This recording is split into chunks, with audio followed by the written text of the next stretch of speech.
Vamos a estudiar las Escrituras,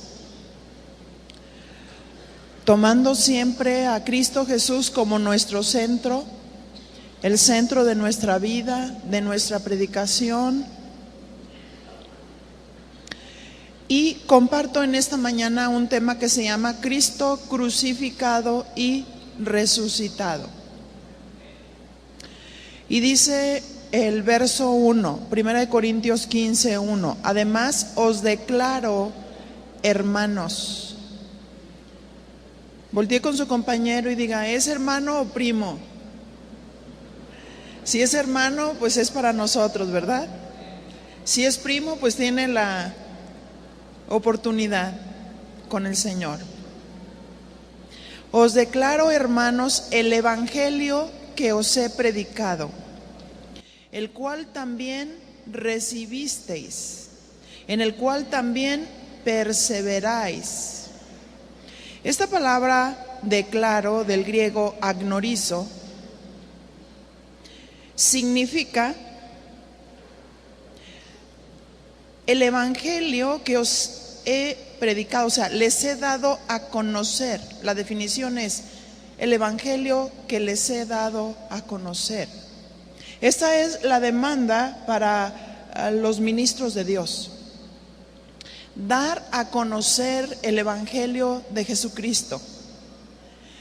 ¿Qué es el evangelio de Jesucristo? Según el evangelio, en el original, habla de buenas noticias. Ese es el evangelio, buenas noticias. Y las buenas noticias es que Jesús nació, pero nació con un propósito. No se quedó niño como muchos todavía lo tienen. Jesús nació, creció, se fortaleció, creció en sabiduría. El Señor Jesús llegó a cumplir el propósito hasta el último momento, porque Él dijo: yo siempre hago lo que al Padre le agrada. El Señor Jesús vino a cumplir el propósito del Padre, descender a la tierra para morir por nuestros pecados. ¿Y cómo no van a ser buenas noticias? Si las buenas noticias es que, primeramente, estando consciente de que el hombre pecó, que cuando Dios hizo al hombre, entonces el hombre decidió seguir sus propios caminos. El hombre se perdió. El hombre dejó la sabiduría de Dios y tomó la sabiduría del diablo. El hombre se pervirtió, entró la malicia, entró la rebeldía, entró la inseguridad, entró la muerte. Lo vemos con Caín y Abel. ¿Cómo no van a ser buenas noticias saber que Jesús descendió en forma de hombre para morir por nuestros pecados, para rescatarnos de nuestra vana manera de vivir, para unirnos al Padre?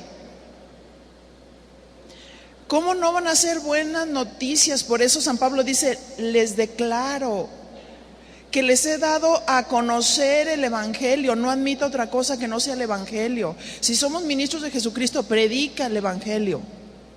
Predica a Cristo crucificado. Él es la base de nuestra vida. Él es el fundamento, como dice 1 Corintios 3. San Pablo decía: yo como perito arquitecto puse el fundamento, y nuestro fundamento es Cristo Jesús, porque Él es Dios. Porque Él descendió, se hizo en forma de hombre para morir por ti y por mí. Él miró la condición de la humanidad y decidió venir a la tierra para salvar al hombre. ¿Cómo no van a ser buenas noticias? Les declaro, les he dado el evangelio. Dice que os he predicado. Eso es lo que tenemos que hacer los ministros: predicar las buenas noticias, predicar a Jesús, predicar la obra de la cruz. Dice: el cual perseveráis. Esta palabra perseveráis, del griego estao, significa estad firmes. Persevera en el evangelio del Señor, estad firmes, porque muchos en estos tiempos no están firmes en el evangelio de Cristo. Otros están predicando otro evangelio. Otros están poniendo su doctrina y no la doctrina bíblica, la doctrina del hombre. Una verdad que nosotros tomamos aislada, una verdad que no tiene base bíblica desde Génesis hasta Apocalipsis, no puede ser una doctrina de Cristo. Todo tiene que partir de la obra de la cruz. Todas las doctrinas tienen que partir de la obra de la cruz. El plan de redención está señalado desde el Génesis, desde Génesis 3:15. Ahí está profetizado y dice ahí: persevera, estad firmes. Es necesario estar firmes, firmes en lo que creemos. Por favor, firmes en lo que creemos. Cuando está hablando de firmeza, está hablando de algo sólido. Por eso Cristo es la roca. La roca nos da la idea de firmeza, de estabilidad. Nosotros somos piedras vivas, somos piedritas, dice Pedro, pero Jesús es la piedra viva. Jesús es la piedra angular. Nuestros pies pueden estar firmes en Cristo. Nuestra vida puede estar firme en la obra de la cruz, en sus principios.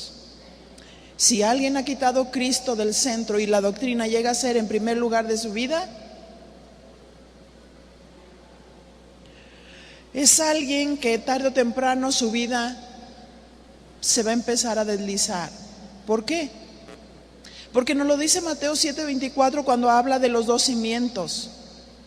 ¿A quién compararé ese hombre sabio que edificó su casa sobre la roca?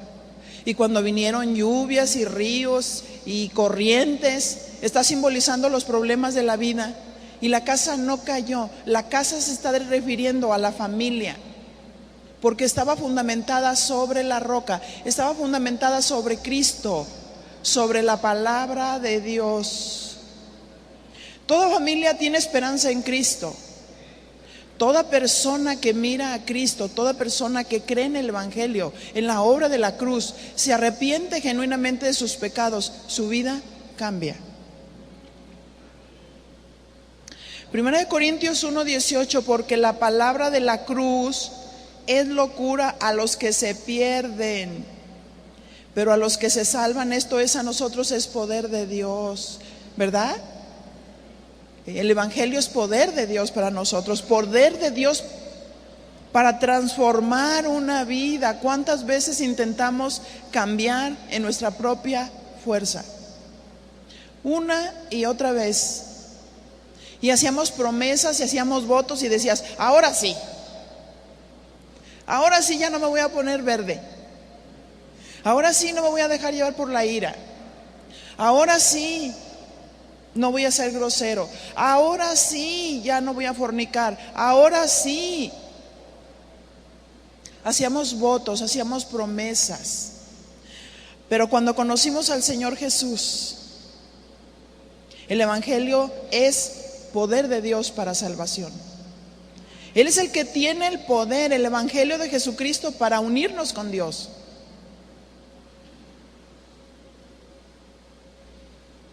Poder para cambiar una vida, poder para trasladarnos de las tinieblas a la luz admirable. Es lo que sucede cuando una persona recibe verdaderamente el Evangelio de la cruz. El Señor nos traslada de las tinieblas a la luz admirable. Dios es luz y no hay ningunas tinieblas en Él, dice Primera de Juan.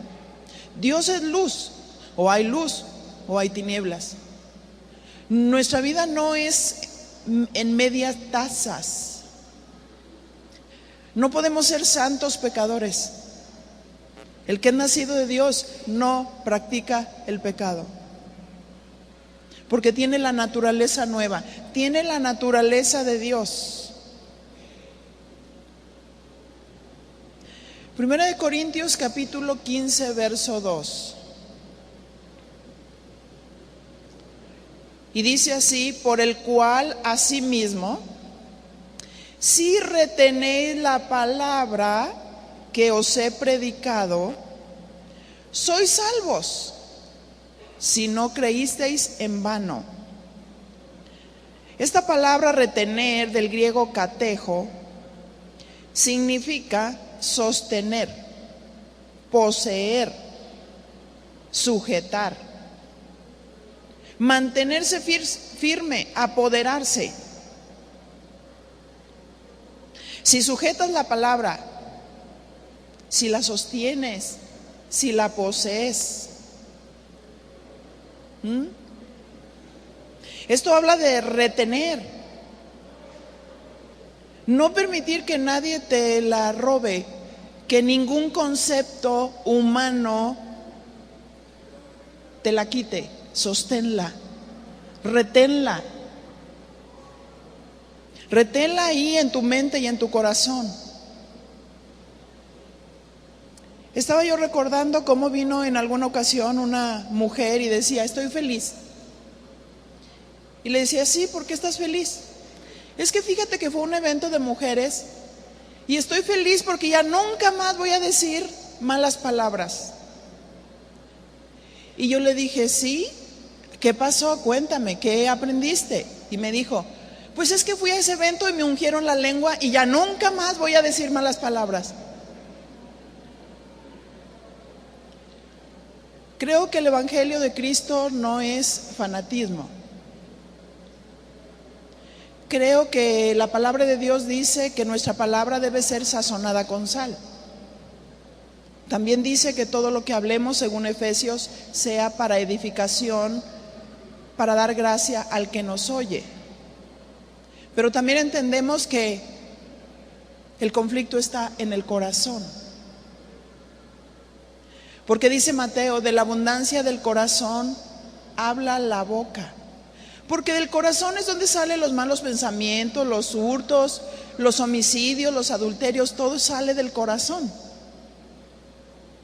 Y el corazón necesita ser transformado. Y necesita ser transformado por la palabra de Dios. Una persona no cambia porque le ungieron la lengua. Una persona cambia cuando es expuesta a la palabra de Dios y se da cuenta de su condición.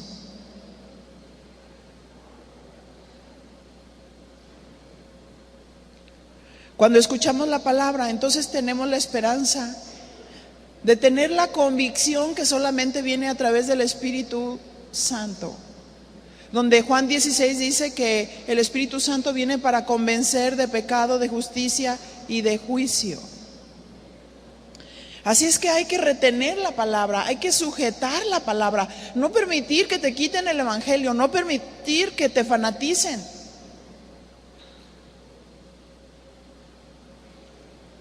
Esta palabra del griego logos significa algo dicho.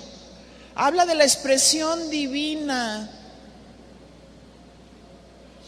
Habla de predicar el Evangelio, la doctrina del Evangelio. No habla de cualquier merolico, cualquier persona que se para hablando de sus propios pensamientos. Muchos púlpitos están siendo llenados por metafísicos que pareciera que están hablando la palabra de Dios, pero no es la palabra de Dios. Necesitamos aprender a trazar la palabra de Dios. ¿Qué es lo que dice Dios? Como cuando recibes una carta. Eso se llama la ley del contexto. Cuando yo recibo una carta, no leo el párrafo de en medio. Empiezo a leer la carta desde el principio para saber qué es lo que me quieren decir, ¿verdad? Porque si tú empiezas a leer un versículo fuera del contexto, entonces se va a entender como eso quiere decir, pero no es lo que verdaderamente quiere decir. Es por eso es que Dios nos está empujando a escudriñar la palabra. Escudriñar las escrituras para que no le digan, que no le cuenten que la luna es de queso, sino que tú mismo compruebes por ti mismo si esto es lo que dice la palabra de Dios. No es lo que el hombre me viene a decir y te mueve de un lado a otro como las olas del mar, sino es lo que Dios dice y está bien trazado.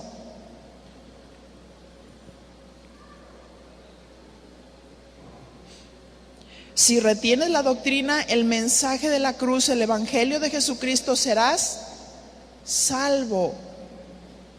Si no creísteis en vano, dice San Pablo. Esta palabra vano, del griego eike, significa algo que no causa efecto. Retén la palabra si es que no creíste en vano. Si el evangelio no te causó efecto, si tú ves que tu vida no está cambiada, no está transformada a la imagen de Dios, si no aborreciste el mal,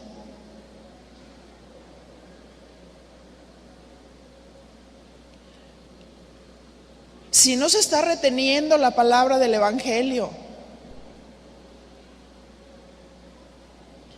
dice, si no causó efecto, pues no eres salvo. ¿Cierto? Porque ahorita, como dijo mi esposo, todo el mundo es cristiano, hasta el diablo. Por ahí surgió un apóstol que decía que estaba orando para que el diablo se convirtiera. ¿Eso es bíblico? ¿Verdad que no? Así como eso vas a escuchar miles de cosas donde tú debes de discernir. Tú debes de conocer la palabra para que cuando escuches algo la disciernas, la juzgues, la separes. Esto sí, esto no, eso está equilibrado, esto no. Es una responsabilidad la que tenemos. 1 Corintios 15:3 dice, porque primeramente os he enseñado lo que asimismo recibí. Escuche eso, os he enseñado, dice San Pablo, lo que asimismo recibí, que Cristo murió por nuestros pecados. ¿Conforme a qué? A las Escrituras. El evangelio de la cruz no es una invención del hombre. Cristo murió por nosotros conforme a las Escrituras, profetizado desde el Antiguo Testamento. Cada una de las figuras, desde el Génesis, tenemos plasmado la obra de la cruz. El hombre peca y el hombre está tratando de cubrir su pecado como lo hizo Adán y Eva. Ellos pecaron, entonces se hicieron delantales para cubrirse. Esos delantales significaban las obras del hombre. Y Efesios 2:8 dice, no es por obras, la salvación no es por obras para que nadie se gloríe. Es un don de Dios, es por gracia. No podemos vender el evangelio, es por gracia. No es por obras para que nadie se gloríe, es un don de Dios, es una gracia de Dios, es favor de Dios. No lo merecíamos, por eso es favor. Desde el Génesis nosotros vemos cómo el Señor, cuando les dijo, no estoy agradado de que se cubran de esa manera. Entonces hubo un sacrificio, el primer sacrificio. Esto es profético, porque ese sacrificio estaba tipificando la obra de la cruz. Sin derramamiento de sangre no hay perdón de pecados. Sin derramamiento de sangre no hay perdón de pecados. Era necesario para Cristo morir. Ese sacrificio estaba apuntando hacia la vida. El tabernáculo era una sombra y figura de lo que había de venir. El sacerdote se paraba frente a la puerta del camino, la puerta de la salvación. Después se encontraba con el altar del sacrificio. Era necesario pasar por el sacrificio. No se podía eludir el sacrificio. Jesús, cuando estaba en el Getsemaní, decía, Padre, si es posible, pase de mí esta copa, pero no se haga mi voluntad, sino la tuya. Estaba ahí batallando, estaba luchando, estaba en una gran lucha en su alma. que no se haga mi voluntad, sino la tuya. Era necesario el altar del sacrificio, porque ahí se sacrificaba al animal. Ahí se sacrificaba al macho cabrío, aquel que estaba tipificando la ofrenda de pecado. Jesús se hizo pecado. Jesús se hizo maldición, llevó toda la maldición, todos los pecados de la humanidad. Cuando muere, todo se oscurece. Gálatas 3:13 nos lo dice claramente, se hizo maldición. Llevó todo el pecado de la humanidad, fue el sustituto perfecto por ti y por mí. Murió por nuestros pecados.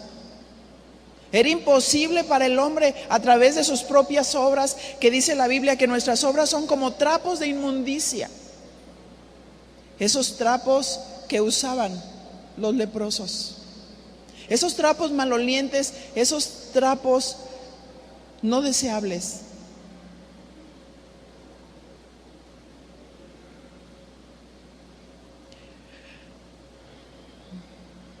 Era necesario pasar por el altar del sacrificio.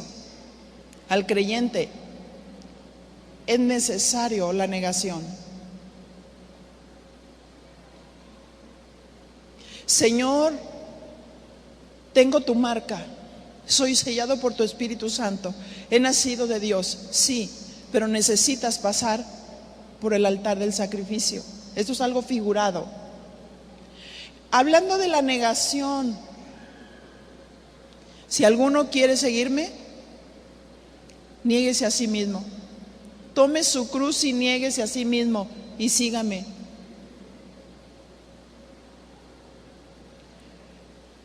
Dios quiere que un hijo de Dios se niegue a sí mismo, pague el precio de ser un hijo de Dios. El cristianismo cuesta, no es un club. Hay que pagar un precio para que la luz de Dios se vea. Porque el Señor dijo, yo soy la luz del mundo, pero de pronto les dijo, ustedes son la luz del mundo. Una luz no se pone debajo de la cama, sino sobre el candelero para que alumbre a todos los que están en casa.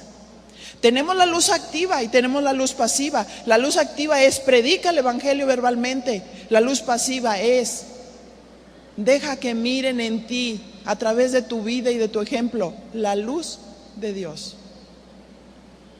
Y el que es hijo de Dios no anda en tinieblas, porque las tinieblas, como dice Primera de Juan, van pasando. A través de que nos exponemos a la palabra de Dios, nos negamos a nosotros mismos en obediencia a Dios, aunque nos duela mucho. Entonces la luz de Dios se empieza a reflejar. Retomando 1 Corintios 15:3, porque primeramente os he enseñado lo que asimismo recibí, que Cristo murió por nuestros pecados conforme a las Escrituras. No es una invención del hombre. Cristo murió conforme a las Escrituras desde el Antiguo Testamento, profetizado en cada una de las figuras de el tabernáculo, exclusivamente ahí, el altar del sacrificio, para abrirnos la puerta.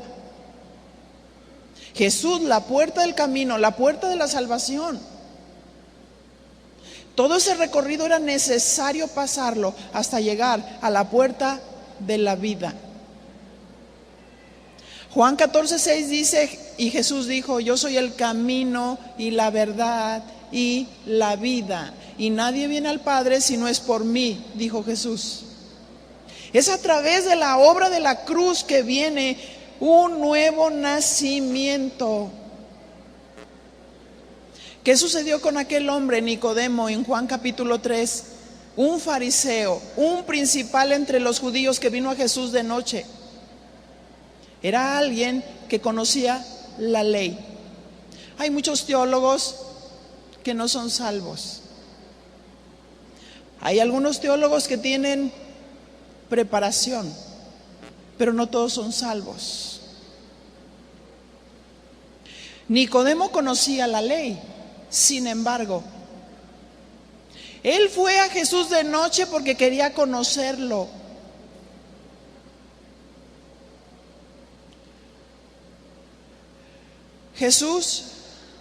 Nicodemo tuvo un encuentro con Jesús. Y el Señor le dice: es necesario que nazcas de nuevo. Sí, eres un maestro de la ley, pero es necesario que nazcas de nuevo. ¿Cómo? ¿Acaso tengo que entrar por segunda vez en el vientre de mi madre y nacer? ¿Qué es esto? Pensamiento natural. Oye, Nicodemo, pues si no entiendes las cosas de la tierra, ¿cómo vas a entender las cosas del cielo?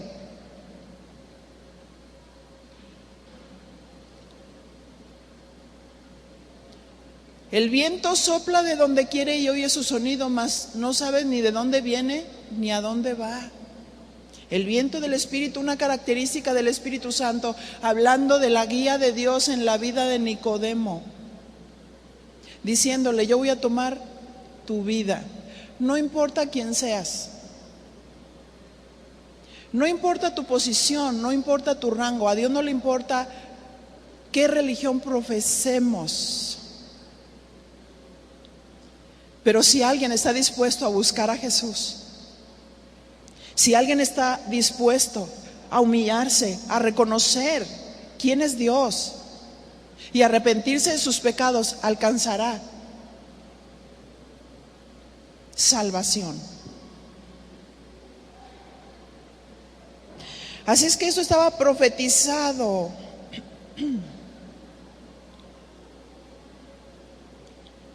En alguna ocasión me comentó un ministro religioso respecto de la muerte y de la resurrección de Cristo.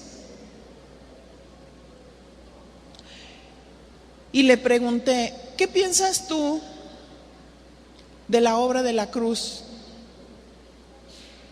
y de la resurrección de Cristo? Y el ministro me contestó: ay, por favor, no me digas que tú todavía crees en eso. Jesús le dio catalepsia, así me dijo. Jesús no murió, le dio la catalepsia, se le paralizó el corazón y estaba dormido. Por eso es que despertó al tercer día. Yo recuerdo que en ese tiempo tenía muy poco tiempo en el Señor y tenía la convicción bien firme de haber creído en Jesucristo, de haberme arrepentido de mis pecados y haber sentido esa transformación en mi vida. Y yo le dije: híjole, me impresionas. Me impresionas porque tú te dices religioso. Tú te dices conocer a Dios, pero sin embargo no puedo creer que tú pienses que Jesús no murió. Si Jesús no murió y Jesús no resucitó, pues vámonos, ¿no? Como dicen, vamos a darle vuelo a la hilacha. ¿Qué es esto? Un mexicanismo, ¿no? Como para decir, voy a hacer lo que me dé la gana, a vivir como sea. Pues si Cristo no murió ni resucitó, y si Jesús no es Dios, y Jesús verdaderamente no bajó para morir por nuestros pecados, ¿qué estamos haciendo? Vale la pena la negación. Vale la pena la negación. Cristo murió por nuestros pecados. ¡Qué maravilloso! ¡Qué maravilloso! Quiero decirte, si tú has sido perdonado de tus pecados, no debes de vivir bajo condenación ni culpabilidad. Si verdaderamente tú has nacido de Dios y te has arrepentido de tus pecados, no permitas que el enemigo de tu alma venga y te atrape con tu pasado. Tú debes de centrar todo en la obra de la cruz y decir: no puedo vivir en culpabilidad, sino en la libertad que me da Cristo Jesús.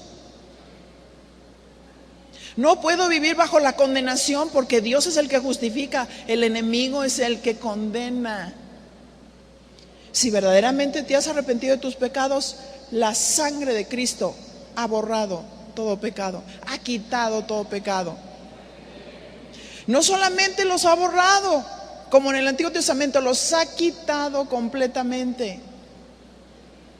Qué maravilloso es saber que el Padre nos ve a través de la obra del Cristo Jesús. Cuando el enemigo viene para acusarnos, mira lo que hizo esto en su pasado. Y el Padre dice: yo no veo nada, solamente veo a mi Hijo Jesús. Solo veo a Jesús.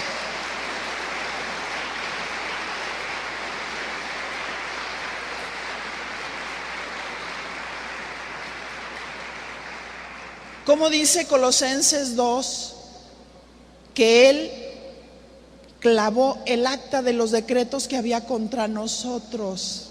Había una acta. Él ya había hecho una lista, el acusador, para acusarnos de todo lo malo que habíamos hecho. Pero qué maravillosa la salvación de Dios. ¿Lo merecíamos? No lo merecíamos. Pero Él tomó nuestro lugar. Él es el sustituto perfecto. Su imagen se deformó por nosotros.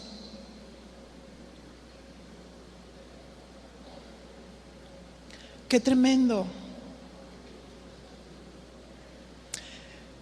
Siempre me impresiona entender el sacrificio voluntario. Ese sacrificio que lo hizo por amor por nosotros. Hay ocasiones en que no queremos perdonar a otros sus ofensas. Cuando el Señor nos perdonó todos nuestros pecados.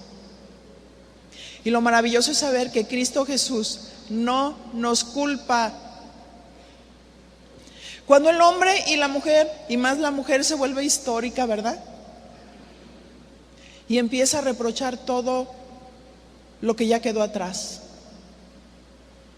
No es de Dios. No es de Dios vivir bajo la influencia del pecado.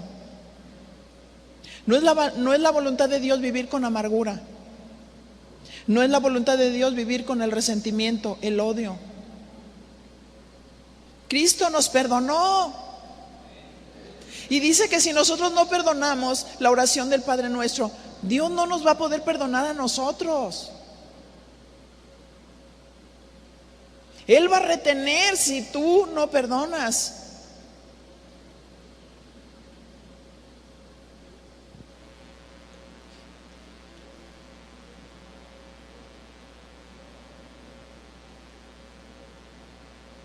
Dios declaró la condición del hombre según Romanos 3:23, por cuanto todos pecaron y están destituidos de la presencia de Dios. Nadie tenía esperanza.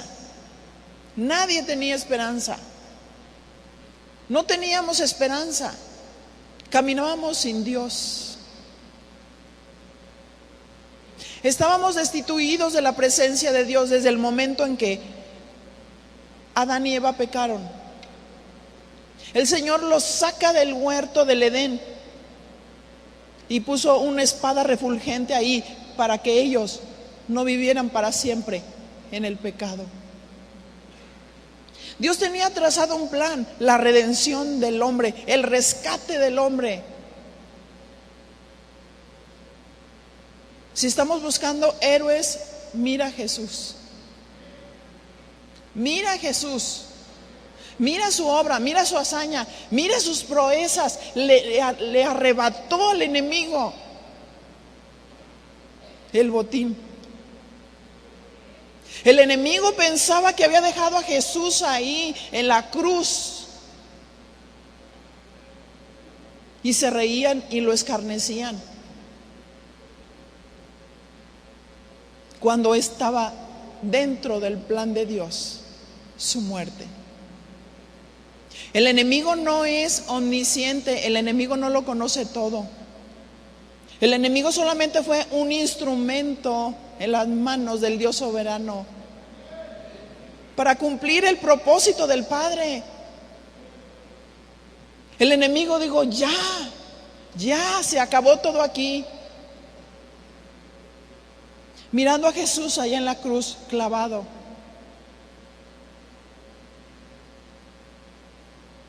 pero estaban a punto de presentar una gran victoria. Una gran victoria, el rescate de nuestras vidas, la redención de nuestras almas. Rescate significa comprar por precio. Jesús no es mentiroso. Él llegó a comunes acuerdos con el Padre. Él es el pan de la proposición cuando Dios le propuso ir a la tierra a morir por nosotros.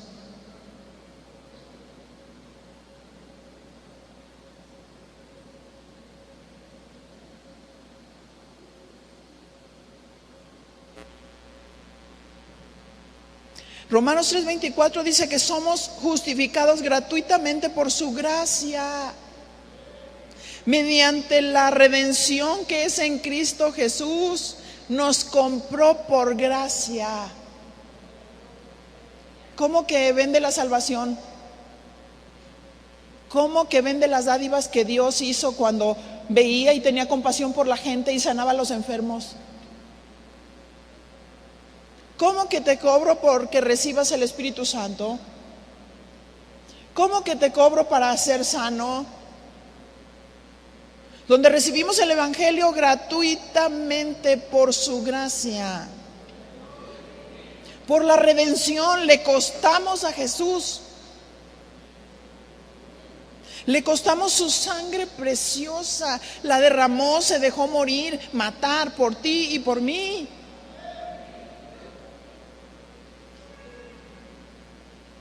Isaías 53, profetizado. Lo profetizaron los profetas desde su nacimiento. Su nacimiento, su muerte, su función. ¿Quién ha creído a nuestro anuncio y sobre quién se ha manifestado el brazo de Jehová? ¿Subirá cual renuevo delante de él y como raíz de tierra seca? No hay parecer en él ni hermosura. Le veremos más inatractivo para que le deseemos. ¿Cómo estaba? Como tierra seca. No había parecer en él, molido. No es como lo pintan, su rostro desfigurado.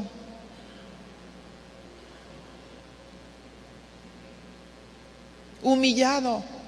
Dice verso 3, despreciado y desechado.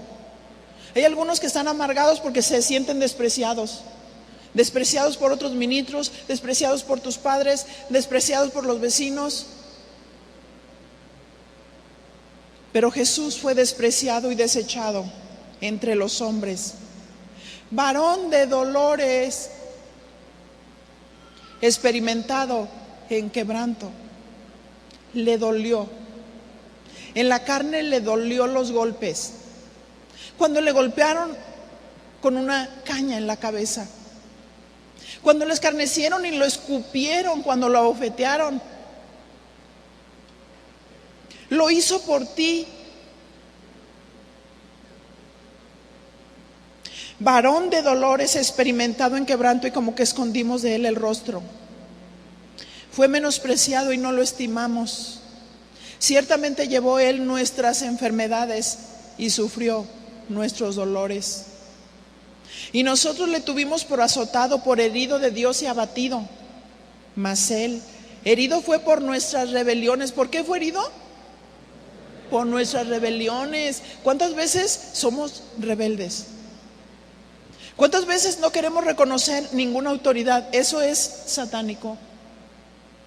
No hay ningún hombre que no sea dependiente de algo, de alguien. ¿Cierto? Yo como esposa de pastor sé los principios y sé que el principio de Dios es obediencia y sumisión a Dios y a mi marido. Creo que Él no permitiría que yo ministrara si yo no respeto a Dios ni lo respeto a Él. Y ese fue el orden que Dios estableció. Y creo que la autoridad de Dios nos la da a través de que nosotros conocemos la palabra de Dios y la obedecemos. Él molido fue por nuestras rebeliones. Él castiga la rebelión. La castigó a través de los tiempos, a través del pueblo que se rebela contra Dios y contra el liderazgo. Dios castiga y disciplina y azota a todo el que recibe por hijo, porque lo ama, porque lo ama, porque quiere ver su iglesia sana, su iglesia reformada, su iglesia transformada. Mas Él herido fue por nuestras rebeliones, molido por nuestros pecados, el castigo de nuestra paz fue sobre Él, y por sus llagas fuimos nosotros curados. Todos nosotros nos descarriamos como ovejas, cada cual se apartó por su camino, mas Jehová cargó en Él el pecado de todos nosotros. Y le dijo: no hay otro perfecto, solo tu Hijo. Te propongo descender a la tierra, te propongo rescatar a la humanidad. No va a ser fácil, te va a costar. No va a ser fácil, te van a matar. No va a ser fácil, te van a humillar. Y el Señor dijo: sí quiero, Padre. Sí quiero, Padre.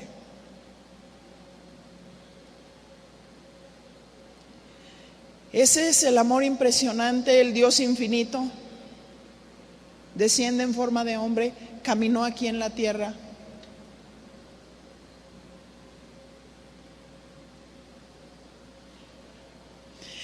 La locura de la predicación, ¿verdad?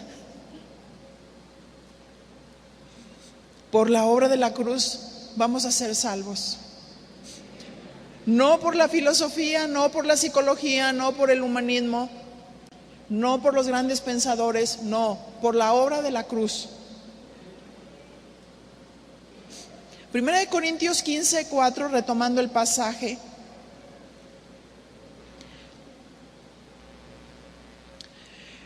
Y que fue sepultado y que resucitó al tercer día, conforme a las Escrituras, murió y resucitó. Jesús está vivo. Él está vivo. Murió pero resucitó, dice la palabra de Dios. No fue porque despertó de la catalepsia, fue porque resucitó de los muertos. El Padre lo levantó.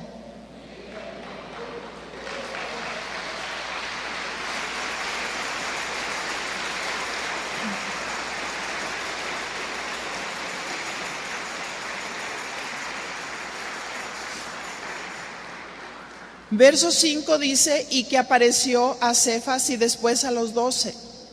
Jesús resucitado aparece a sus discípulos.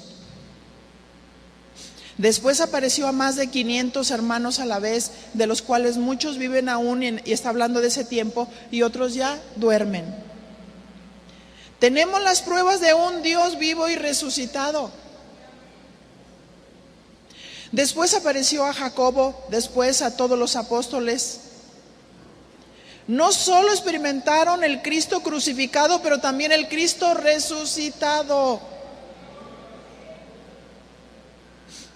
Y verso 8 dice: y al último, habla Pablo de todos, como a un abortivo me apareció a mí.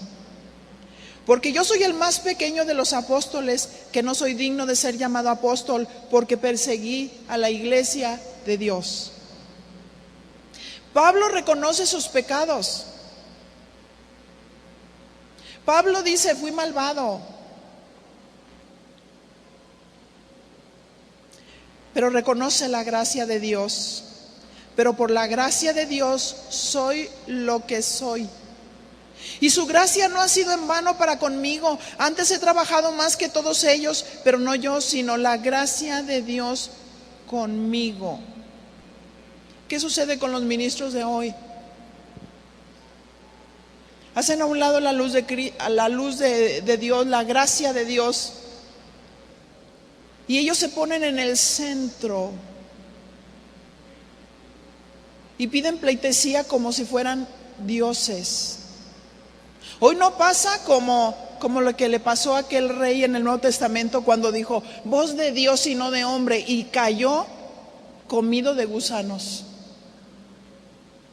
¿Cómo un hombre puede decir que es Dios? Un hombre tan imperfecto que ni siquiera sabe arreglar sus propios problemas. Algunos hombres pasionales que viven vidas dobles. Hombres que permiten la adoración. San Pablo le decía a Timoteo, cuídate de ti mismo y de la doctrina.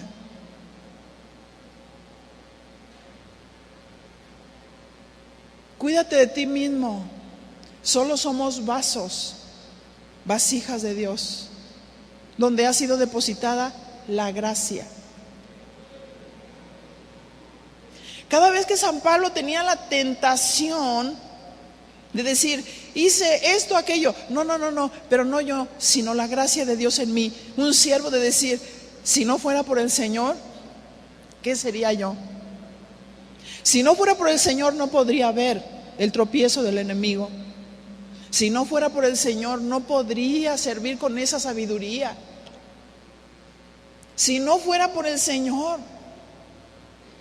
Pedro reconocía la gracia de Dios. El denuedo que venía sobre él era un hombre del vulgo, sin embargo, manifestaba sabiduría y denuedo de Dios. Constantemente San Pablo ejercita el reconocer a Dios en todo lo que Dios hace en él, manifestando al Cristo resucitado. Verso 11 dice, porque o sea yo, o sean ellos, así predicamos y así habéis creído. Cristo murió por nuestros pecados y está resucitado.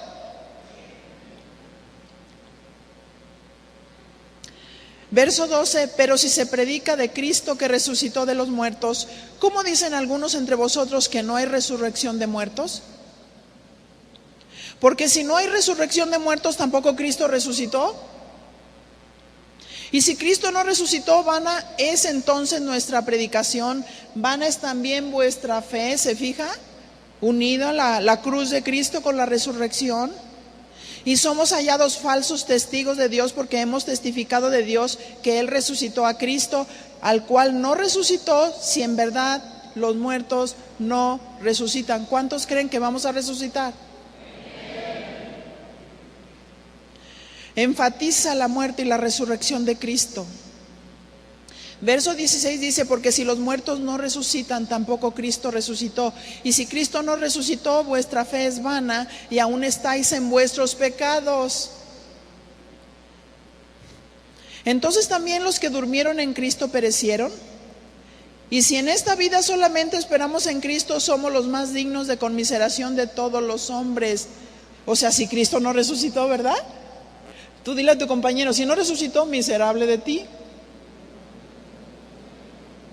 Pero Cristo sí resucitó. Tenemos esperanza.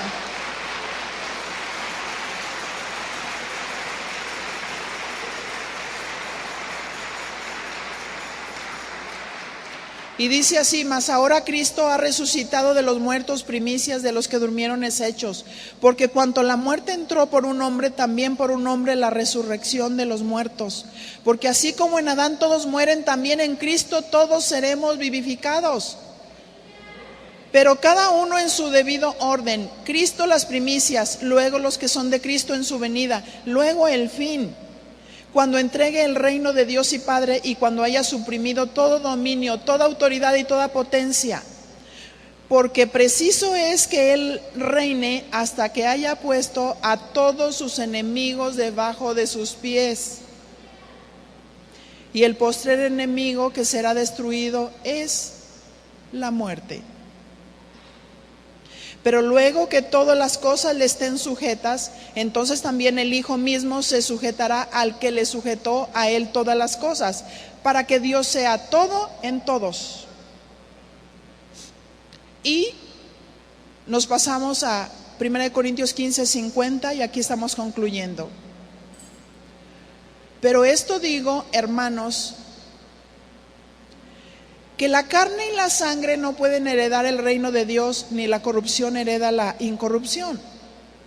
He aquí os digo un misterio, no todos dormiremos, pero todos seremos transformados. En un momento, en un abrir y cerrar de ojos, a la final trompeta, porque se tocará la trompeta, y los muertos serán resucitados incorruptibles, y nosotros seremos transformados, porque es necesario que esto corruptible se vista de incorrupción, y esto mortal se vista de inmortalidad. Y cuando esto corruptible se haya vestido de incorrupción y esto mortal se haya vestido de inmortalidad, entonces se cumplirá la palabra que está escrita: sorbida es la muerte en victoria. ¿Dónde está, oh muerte, tu aguijón? ¿Y dónde, oh sepulcro, tu victoria? Ya que el aguijón de la muerte es el pecado, y el poder del pecado, la ley. Mas gracias sean dadas a Dios, que nos da la victoria por medio de nuestro Señor Jesucristo. Así que, hermanos míos, estad firmes y constantes, creciendo en la obra del Señor siempre, sabiendo que vuestro trabajo en el Señor no es en vano. Manifestemos al Cristo crucificado y resucitado, y estemos con esperanza de su venida y de su resurrección. Que Dios les bendiga.